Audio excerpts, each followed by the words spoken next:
AP రాజకీయాల్లో ఏం జరుగుతుంది?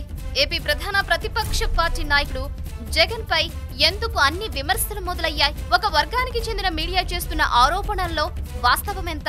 ఇప్పుడు ఇవే ప్రశ్నలు కుప్పలు తెప్పలుగా వినిపిస్తున్నాయి. అయితే ఎవరికి వారు తమకు ఇష్టమొచ్చిన సమాధానం చెప్పి తప్పించుకుంటున్నారు. కానీ ప్రజలకు మాత్రం క్లారిటీ కావాలి. అసలు ఏం జరిగిందో, ఏం జరుగుతుందో అర్థం కావాలి.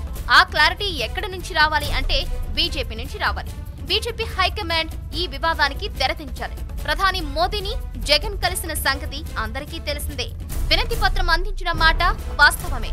అయితే ఆ వినతి పత్రంలో ప్రజా సమస్యలు ఉన్నాయా లేక జగన్ పర్సనల్ సమస్యలు ఉన్నాయా అనేదే ఇప్పుడు చర్చనీయాంశం.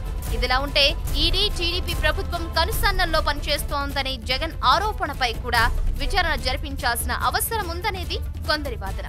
ఒక దర్యాప్తు సంస్థపై ఆరోపణలు చేస్తే ఆ విషయంపై వెంటనే చర్యలు తీసుకోవాలి. ప్రధాని దగ్గర ఇదే విషయం జగన్ ప్రస్తావించుకుంటే అప్పుడు ఖచ్చితంగా జగన్ పర్సనల్ విషయాలు ప్రస్తావించినట్టే అవుతోందనేది కూడా పలువురి అభిప్రాయం. నిజానికి జగన్ వెళ్లి మోదీని కలిసిన నాటి నుంచి టీడీపీ రాద్ధాంతం మొదలుపెట్టింది.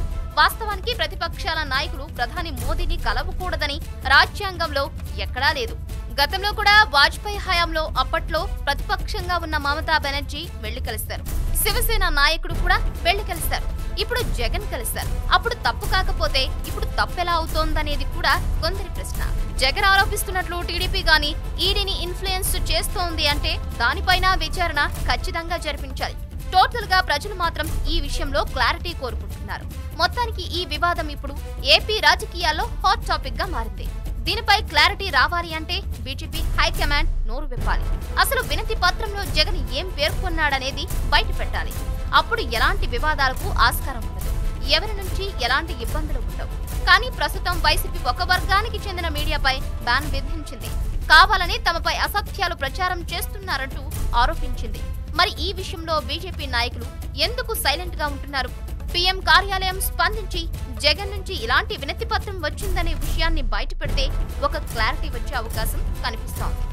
Thanks for watching one India Telugu. For more details keep watching one India Telugu. Please like and share. Don't forget to subscribe. Thank you.